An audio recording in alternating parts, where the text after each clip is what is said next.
¿Qué tal? ¿Cómo están, amigos?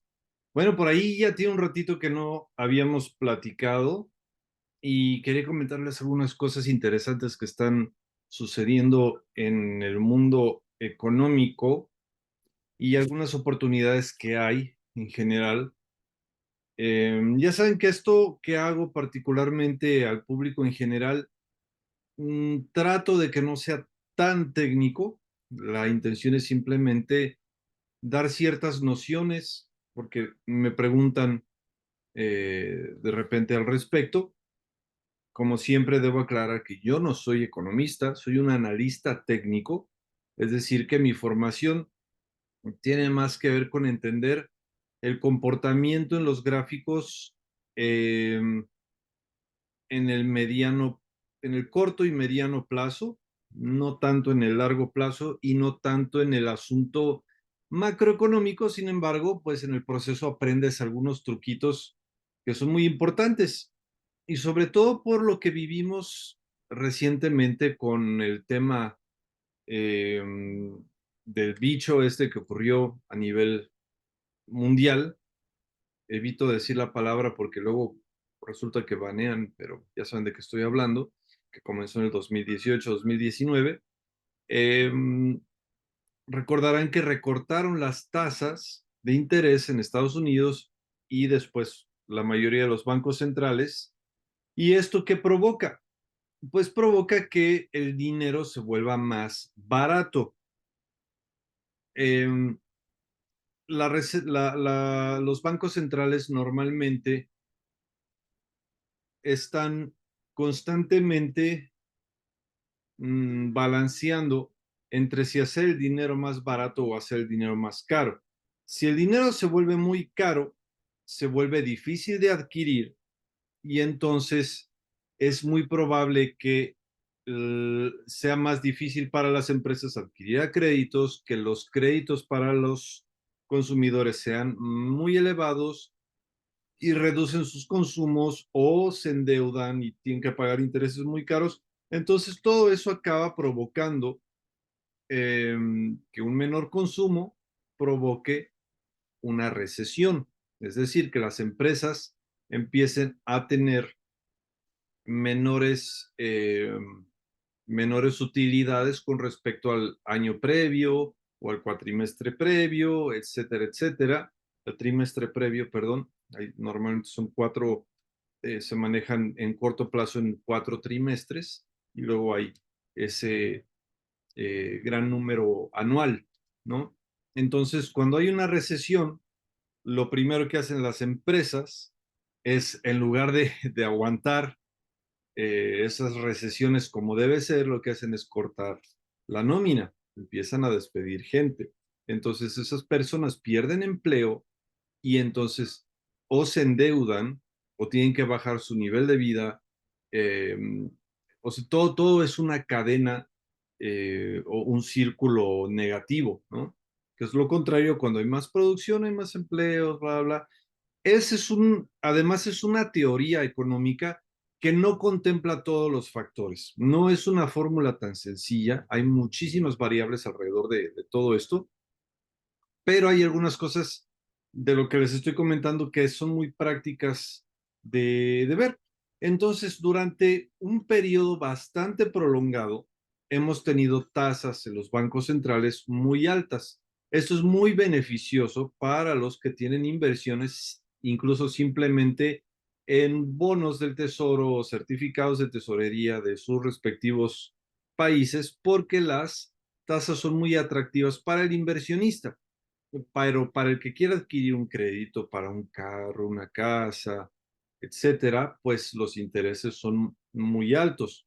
Entonces, eh, la oportunidad que viene cuando hay reducciones de tasas, pues es que los créditos pueden ser un poco más accesibles porque el dinero que te prestan los bancos, pues se vuelve más barato, ¿sí? Ese es el tema. Cuando las tasas suben, el dinero se vuelve más caro. Entonces, bajo esa lógica, podemos ver que finalmente Estados Unidos, bueno, el Banco Central o el conjunto de bancos centrales, porque no es uno solo, le llamamos la Reserva Federal, pero son varios. A ver, ahora creo que no estoy compartiendo, quiero mostrarles. Aquí tenemos el resumen del American Central Bank. Están con 5.5% y se han bajado no 0.25, que es lo que normalmente se hace, sino que amenazaron con hacer un 0.75, que era bastante agresivo, para que finalmente nos dieran un 0.50 de reducción, que entonces ya no sonó tan agresivo. Y bueno, eso se acaba de hacer hace un par de días. ¿Qué significa para nosotros? Bueno, ahora economías como la de México, por ejemplo, que tenemos una tasa, miren la tasa de Rusia, 18%, acaban de subir a 19%, interesante. Bueno,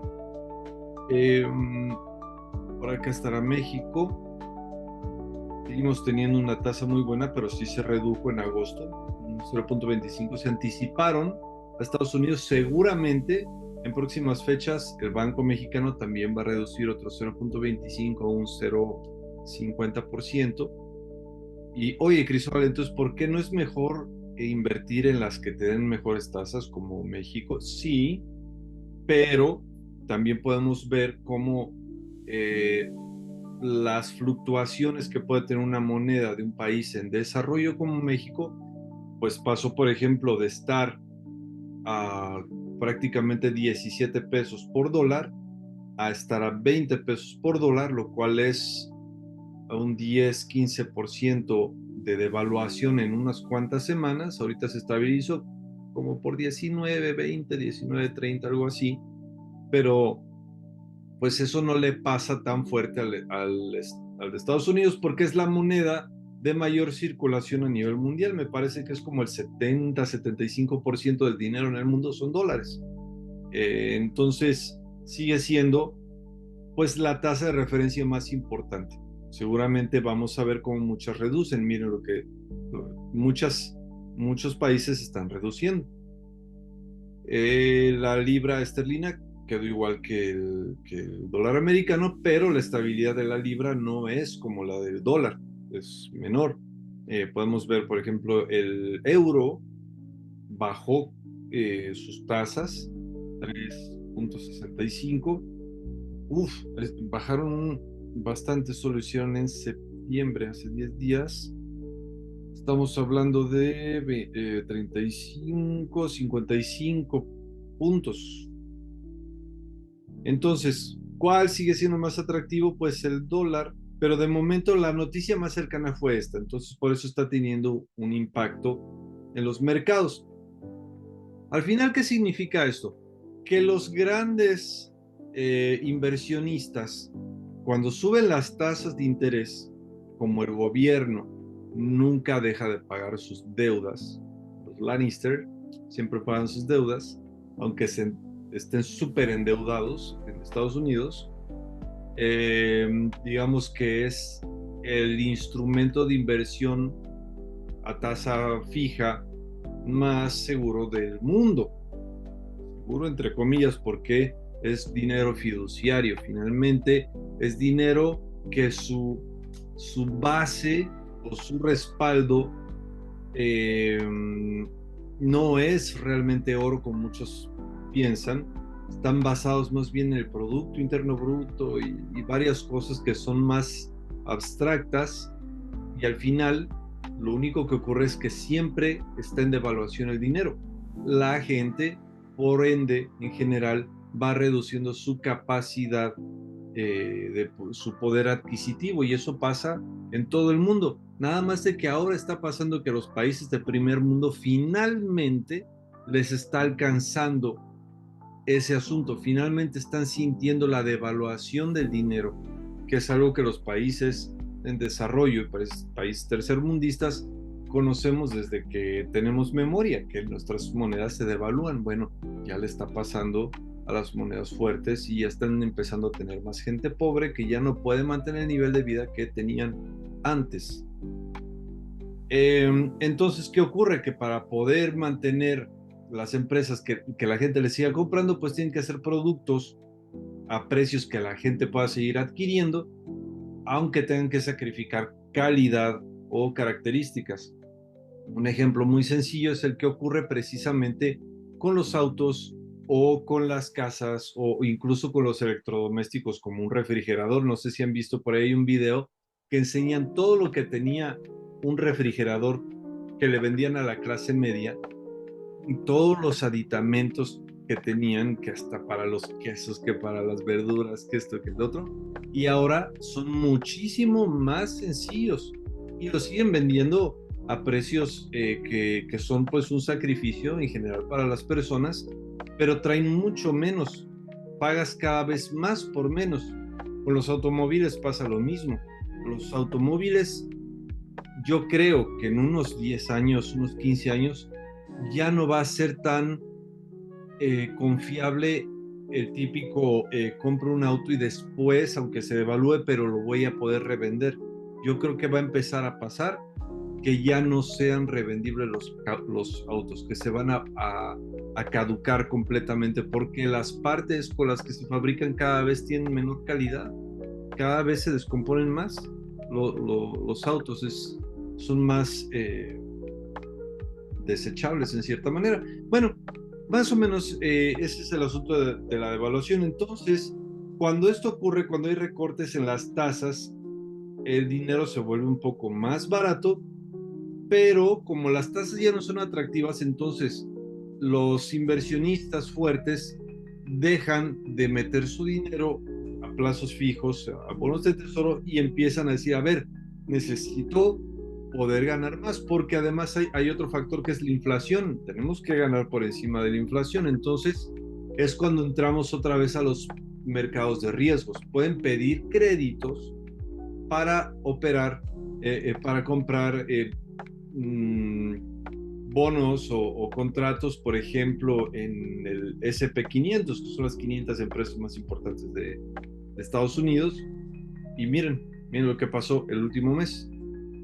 Estamos máximos históricos, otra vez, aunque estamos al borde de una crisis económica, o más bien ya estamos entrando en eso, tenemos estas irracionales subidas. El Nasdaq, que son las 100 empresas de tecnología en Estados Unidos, nuevamente están a la alza. ¿Sí? Yo comenté en clase con mis alumnos, mencionaba que el precio podría llegar a estas zonas y tal vez incluso bajar aquí, finalmente no, rebotó. Y ahorita vamos a analizar a lo que nos lleva el día de, estas son las empresas, este es el Nikkei japonés, son 225 empresas. Y bueno, ahí va, ahí va. Eh, a pesar de que tienen ahí ciertas cuestiones con su moneda, eh, yo pensaba que podía llegar incluso por debajo de estos, se quedó aquí, rebotó fuerte y ahí va. Tendría que superar primero este antes de pensar que de verdad ganó los máximos, pero está siguiendo un poquito la lógica de los otros índices. Luego, voy a ir primero al oro, que ojo, porque esto es una historia que ya vimos. Miren lo que ocurrió antes de la pandemia. Uy, no quería decir la palabra, ya la dije. 2018, más o menos por aquí empieza. Bueno, venía este pequeño retroceso desde antes y máximos viejos acá en el 2011. El precio empieza a subir, sigue subiendo, justo incluso antes de que se desatara, ya estaba en $1,400, antes de que se desataran los encierros por la pandemia y todo eso, ya se veía un comportamiento curioso en el oro, que no estaba muy claro por qué estaba subiendo de esa manera, y se disparó, y se disparó, y se disparó, y se disparó, y bueno, terminó la parte más fuerte de la pandemia y empezó a retroceder, neutralizó esta zona de aquí para seguir subiendo y actualmente estamos, yo ya lo había comentado, cuando teníamos estos dos máximos era muy probable que llegáramos por encima, que fue aquí en $2,100, y yo calculaba que podríamos llegar a 2200, a 2500 y tal vez a 2800. Yo les voy a decir algo. Yo pensaba que con estos recortes de las tasas el oro iba a bajar. No me hace mucho sentido ver esto de nuevo. Que esté subiendo el oro y que esté subiendo los índices del Nasdaq, los SP 500. Normalmente ocurren al revés, porque el oro es un medio de protección, sobre todo ante la incertidumbre. No te va a dar rendimientos gigantescos, pero te va a permitir enfrentar um, la inflación.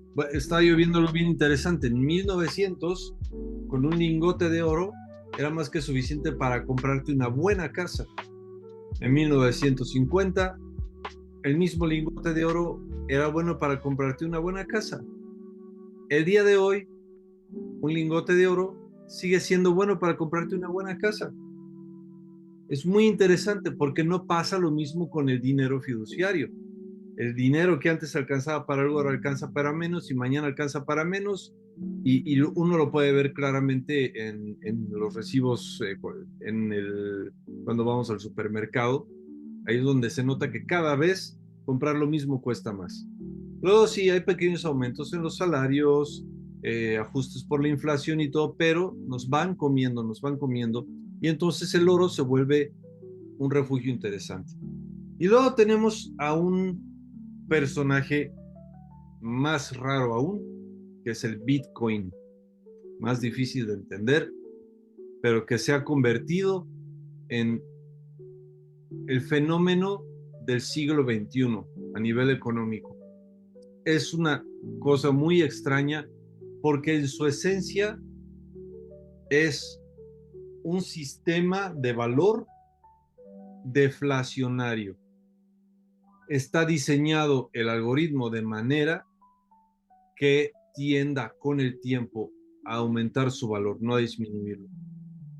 Con transparencia, eh, y con una cantidad, con una cuestión que ni siquiera el oro tiene, que es un supply o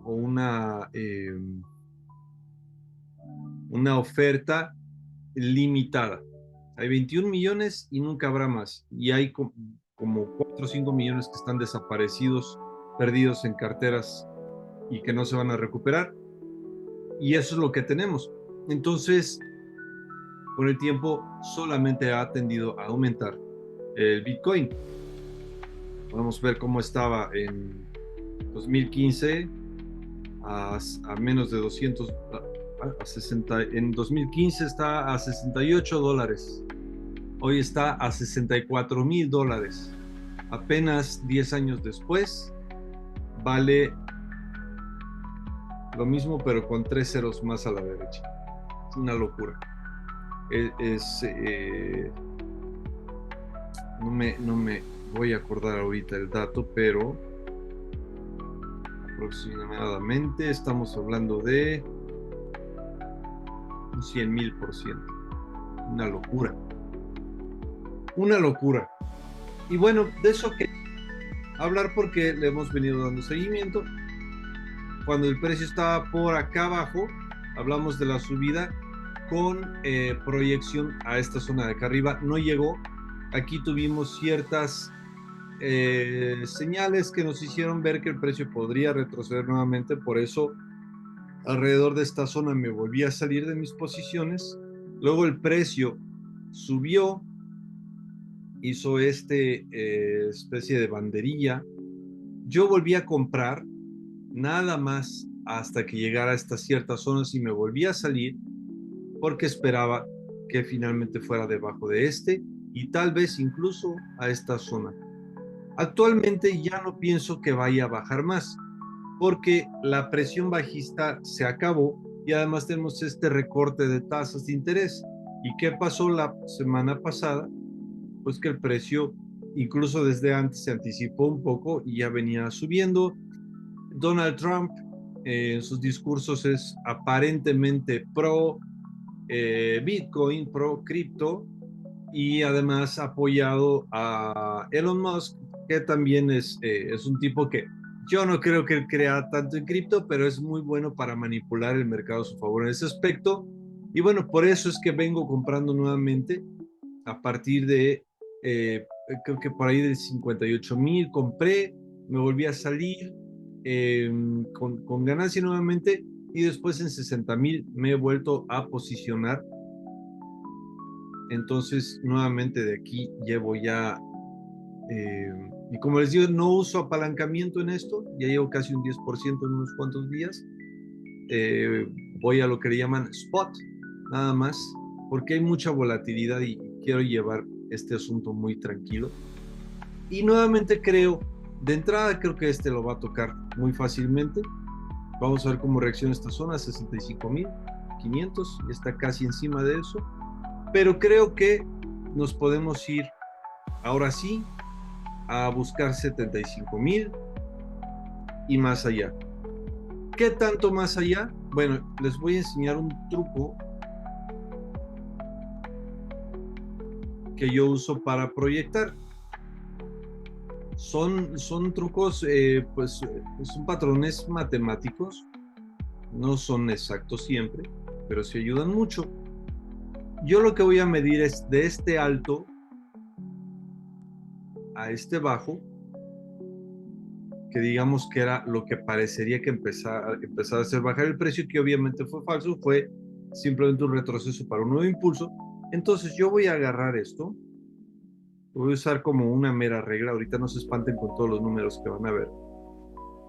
Entonces lo estoy poniendo de este punto a este punto. Ahora lo voy a voltear. Ajá. Y entonces yo tengo aquí una medida de lo que es este rango previo multiplicado hacia arriba, otro tanto, esto sería el 100%, y esto es aproximadamente, para redondear, $122,000. La mitad, $95,000.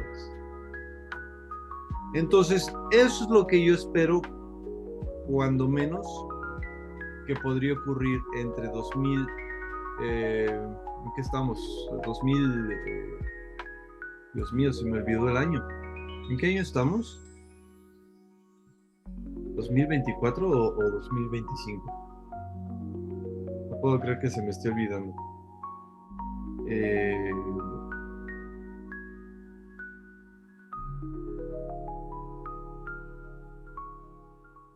no, sí estamos todavía en el 2024, perdón.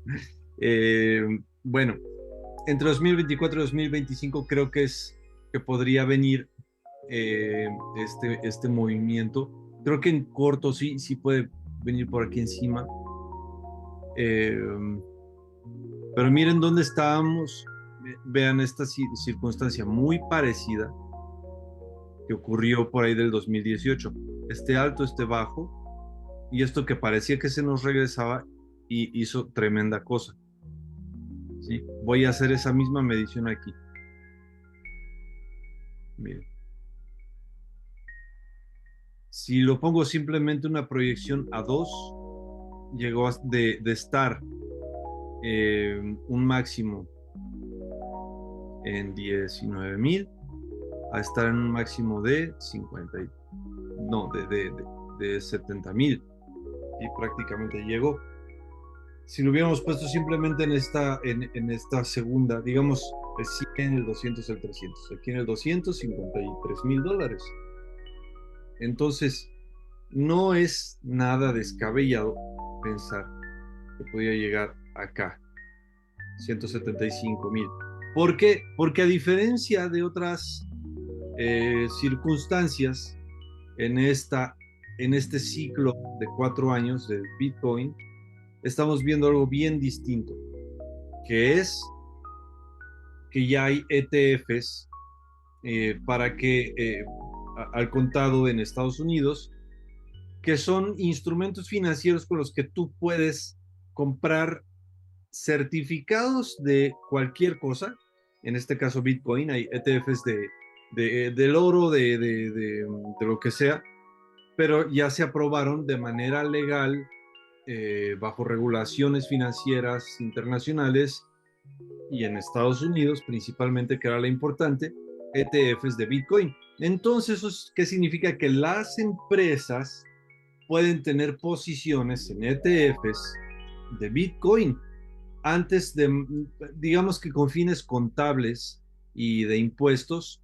Esto es muy bueno. Entonces, ahora pueden participar más las empresas. Entonces, por primera vez viene fuerte el dinero institucional, que antes no había, y mueven cantidades mucho más grandes en general que los usuarios normales. Entonces, se espera una proyección pues tremenda. Yo no sé si vamos a llegar ahí, puede ser que sí, pero lo que sí me parece muy probable es que lleguemos a $75,000 para empezar, y de ahí iremos viendo qué camino puede ir tomando. Bueno, pues efectivamente viene haciendo movimientos muy interesantes el Bitcoin. Si sigue las cosas así, pues es lo más probable. Ahora habrá que ver qué otras cosas ocurran. De repente van a salir con que hay una guerra, que si hay algún nuevo virus. Siempre están manipulando el mercado. Y bueno, nosotros tenemos que ser agudos para ir entendiendo los cambios y poder ir tomando oportunidades al fin de ganar dinero, pero sobre todo poder cubrir nuestro patrimonio en contra de la inflación, que significa devaluación para el dinero fiduciario del país en el que estés, al menos que esté basado en oro. Y más ahora que con este asunto del BRICS, de Brasil, Rusia, India, China y Sudamérica, Sudáfrica y muchos que se están sumando, quieren desdolarizar el mundo. De hecho, Arabia ya terminó un contrato con Estados Unidos, el famoso petrodólar, que solamente podían vender el petróleo en dólares. Y eso es tremendo, porque eso va a cambiar mucho la relación de los dineros. Va a ser muy interesante de ver. Eh, entonces, bueno, esas son las cuestiones que les quería platicar. No son de ninguna manera consejos de inversión, como siempre se los he dicho. Hay que formarse. Esto es meramente educativo para que les pueda servir para reflexionar y ver si pueden tomar de repente alguna oportunidad, y pues en general saber cómo va este asuntito de los mercados financieros y las oportunidades que puede haber. Ustedes saben que yo tengo un curso sobre análisis técnico, y bueno, yo principalmente me enfoco en todo lo que es Forex, y bueno, ahí es donde soy más duro, ¿sí? A eso me dedico, pequeños movimientos que van ocurriendo entre los pares de divisas. Me gusta ese mercado, es complicado, pero es muy gratificante cuando le encuentras el ritmo. Eso es todo. Muchas gracias por escucharme si te quedaste hasta el final. Y bueno, dale me gusta, ayúdame a seguir haciendo este contenido. Que estés muy bien. Mucho éxito en tus decisiones. Chao.